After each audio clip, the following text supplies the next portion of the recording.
And well. Welcome back to New York Sports WickerMedia. I'm Watts2K99. Thank you, as always, for taking the time to watch these videos. Here we go, the final week of the regular season in the NFL. It is Week 18. It is time for us to make our confidence picks. You know, a lot of people say the toughest weeks to pick NFL games are Week 1 and Week 18. And I think this is definitely going to be a heck of a challenge, but we're going to give it our best. So for those who may be new, we don't pick against the spread. We pick winners. So we pick the winner, hopefully, of all 16 games. We assign a confidence rating from 16 points down to 1 point, and we can use every number only once. So let's get into those picks. But before we do, we got to hold ourselves accountable. So how did we do Week 17? Well, not terribly. We went 11-5. Overall, had 110 points. For the season, we have a record of 169 wins and 87 losses. That's 1,538 points. That's a pretty good point number. That's actually more points than I've had each of the last two seasons at the end of the year. So I feel pretty good about that. Now, percentage-wise, overall percentile, we're at the 90.5% of all players on the ESPN website. There's about 100,000 players or so, and we went down 1 percentage point from last year. Now, the last two from last week, the last two seasons, we finished right around 95%. Going to be tough to get there. At this point, it's just like you want to just tread water. Just stay in the 90s. If I just stay in the 90s, I'll be pretty good with that. Okay, let's get into the games. So my number 16 game, the game I got the most confidence in, it's going to be the Cleveland Browns at the Baltimore Ravens. It's actually the first game on the NFL schedule. Maybe the most inexplicable result we've seen all season is when Cleveland beat Baltimore 29-24 back in Week 8. What's happened since then? Well, Cleveland has lost 7 of 8, and in that stretch, their point differential has been minus 106. Absolutely crazy. Meanwhile, the Ravens have won 6 of 8. Baltimore wins this game, they clinch the division. Cleveland's offense has been hideous the last month. They are averaging 6 points per game over the last 3 weeks. And now this week, who are they starting at quarterback? Not Deshaun Watson, not Dorian Thompson-Robinson, not Jameis Winston. It's the immortal Bailey Zappi. That's who's starting the quarterback against Baltimore. Meanwhile, the Ravens have won their last 3 games by over 22 points each. Best bet of the week, best bet of the season, give me Baltimore 16 points. Number 15, the New Orleans Saints at the Tampa Bay Buccaneers. So since Week 12, that's the week the Saints had their bye, they played 5 games, and in those games, they've averaged 11.4 points per game. Not so good. Tampa Bay, they're going for their 5th straight playoff appearance. They're going for the NFC South Division Championship. Now, I do want to note, New Orleans has actually won 5 of the last 6 games they have played in Tampa Bay. But Baker Mayfield, can you believe Baker Mayfield has thrown 39 touchdowns this year? He's tied for second in the NFL with Lamar Jackson, and yet he doesn't really get any recognition at all for that. So, hey, I'm going to say Tampa Bay wins this game. I think the Saints are basically dead. Yeah, I mean, it actually makes Todd Bowles look good that he coaches in such a crappy division. So give me Tampa Bay. Number 14, the LA Chargers of San Diego, California at the Las Vegas Raiders of Oakland, California. The Chargers and Harbaugh, well, they're not playing for too much. If the Steelers win Saturday night, the Chargers seed is secured. But over the last 2 weeks, the Raiders have blown their draft spot like it was a trailer in a tornado. They have won 2 straight games. Aiden O'Connell has not committed a turnover in those 2 games, but they played 2 pretty bad teams. I don't think Jim Harbaugh is going to allow his players to let up at all. I don't think he takes his foot off the gas. Give me the Chargers on the road. Number 13, the Chicago Bears at the Green Bay Packers. Well, the Packers are trying to go from the 7th seed to the 6th seed. To do that, they need a win, and they need Dallas to beat Washington. More on that game later. As for the Bears, well, as usual, they're playing for nothing. They've dropped 10 straight games. The Packers are 5-2 since their bye week. Those 2 losses against the Lions and the Vikings. And Green Bay, they have won their last 3 home games by an average of 25 points per game. Packers have won the last 11 games that they have played against the Bears. Yeah, give me the Packers. All right, number 12 game, the Carolina Panthers at the Atlanta Falcons. Atlanta needs to win this game to have a shot at getting to the playoffs. Now, last week, I picked them to upset Washington, and they almost did it. They made it to overtime, but they also need the Bucs to lose to Carolina. Long shot. But Michael Penix, he has definitely impressed in his 2 starts. Now they're going against the Carolina defense that gave up 5 touchdowns last week, 5 touchdown passes last week, and have allowed 30 points or more in 4 of their last 6 games. So between Penix, London, Moody, Pitts, I mean, I could see them putting up 30 points easily, maybe even 40 in this game. On to number 11, the Washington Commandskins at the Dallas Cowboys. Washington playing for seeding in this game. They could secure that number 6 seed and avoid a first-round game against Philadelphia if they win or if Green Bay loses. Meanwhile, the Cowboys are done. Now, we should note, Dallas did beat Washington this year with Cooper Rush at quarterback. The Cowboys are 4-2 in their last 6 games, but no CeeDee Lamb. I think the defense is about out of gas. Washington appears to be rolling. Dan Quinn in a press conference this week was asked about the seeding this week. And, will you play your players? How seriously are you going to take this game? This is what he said. This is a quote. "We're going to go after this as hard as we can. We realize having the 6th seed is a good thing, and we're going to fight like hell to keep that." Okay, I'm convinced. Give me Washington. All right, so now we're going to go to number 10, the Houston Texans at the Tennessee Titans. I'm taking Houston in this game. Now, I know the Texans have the 4th seed locked up. They have not played that great. They've scored only 64 points since they lost to Tennessee back in Week 12. And really, their only great game of the year was against Buffalo way back on October 6th. But I think Houston is struggling so much that DeMeco Ryans is going to play his guys. The Titans have nothing at stake aside from draft position. They've lost 5 in a row. I know that now 3 of those 5 losses were by 1 score, but Tennessee remains a very flawed team.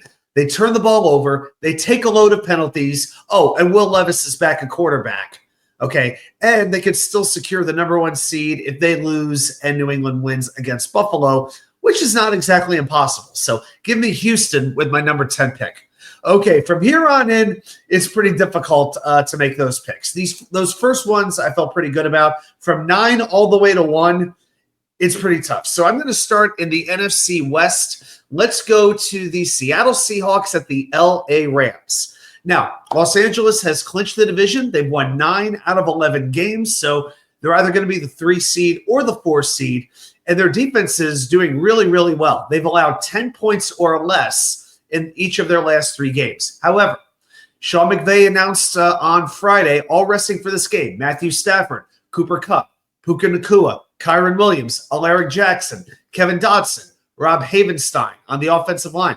Seattle's eliminated, I know, but they are 6-1 on the road this year. I think they're going to go out strong. So give me the Seahawks to beat the Rams in LA. Number 8, the New York Giants at the Philadelphia Eagles. I'm taking the Eagles. Now, Philly will open as the 2 seed against Washington or Green Bay next week. And the Eagles are going to sit Barkley, which I'm very disappointed about. I would have liked to have seen him go for the rushing title. And Tanner McKee will be in a quarterback for Philly. But you can't sit everyone, okay? You just can't do that. The Giants did look good dismantling Indianapolis last week at home. But are they doing that in Philadelphia? I don't see it happening. I think Vic Fangio will come up with some scheme to prevent Drew Lock from working magic 2 straight weeks. So give me the Eagles at home. Number 7, the Miami Dolphins at the New York Jets. Went back and forth on it. As a matter of fact, early in this week, I was really thinking the Jets were going to win this game. But I'm not feeling that way, even though the Dolphins are starting Tyler Huntley. The Fins have a shot at making the playoffs, but they need Denver to lose. Miami has lost 12 straight games when the kickoff temperature is 40 degrees or below. I know Aaron Rodgers is playing in what may be his final game, but here's the thing. Miami has a very good defense. They're top 5 in yards allowed. Last time these 2 teams played, Zach Seiler caused a lot of issues up front on that defensive line for Miami. Calais Campbell could be playing in his final game of his career. And I just still think the Jets are not too different than Tennessee mentally. I think they're checked out. We saw how they played like garbage against Buffalo. Missed tackles, drop passes, penalties, missed kicks. The Jets find ways to lose games. I think it's a close game. I think it's a 1-score game, but I'm taking Miami.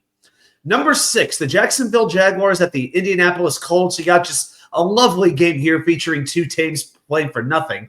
And the quarterback matchup is Mac Jones against Joe Flacco. Colts looked awful losing to the Giants last week. Jacksonville did beat Tennessee, but big deal.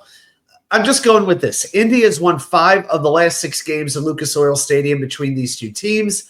I think Indy, after a disappointing finish, gets a little window dressing done. I say they win the finale. Number 5, the Cincinnati Bengals at the Pittsburgh Steelers. This your Saturday night game. It's a big one. But I got to say, first of all, the Bengals were flexed into this game. They are the first team in the history of the NFL that has to play 5 road primetime games in a single year. That is crazy, okay? But here's the thing. I'm taking Pittsburgh. A lot of people are taking Cincinnati. Here's what I'm thinking at this point. The Bengals are in the playoff chase. They need to win this game and get help.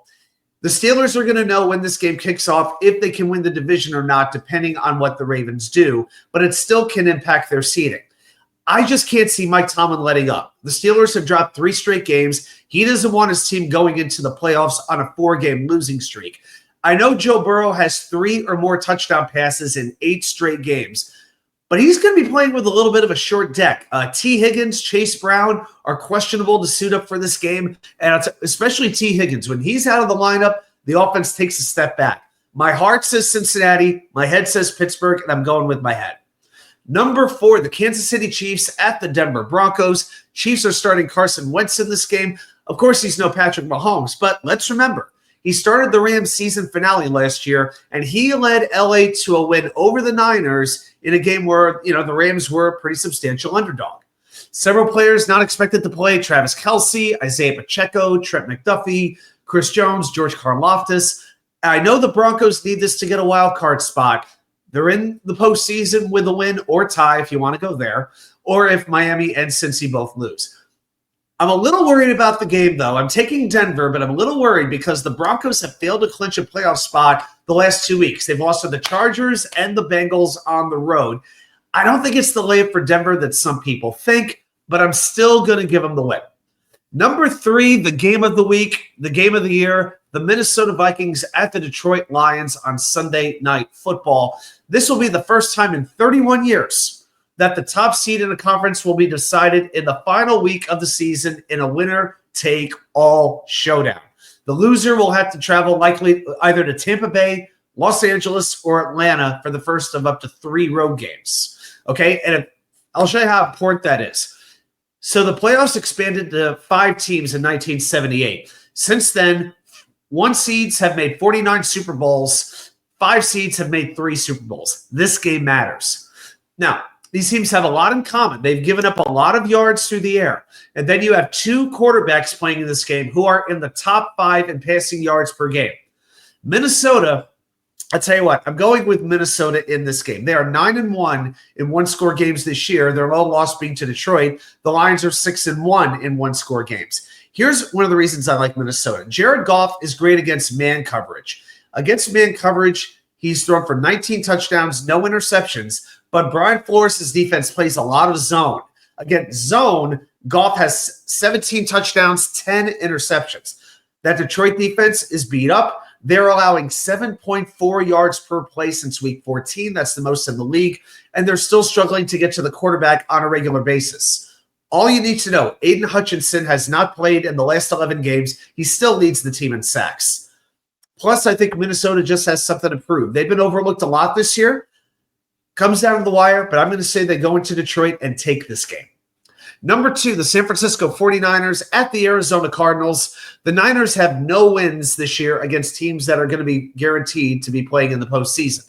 They're starting Josh Dobbs, a quarterback. As for Arizona, since their bye, they've lost 5 of 6 games. And at running back, James Conner's out. Michael Carter is in.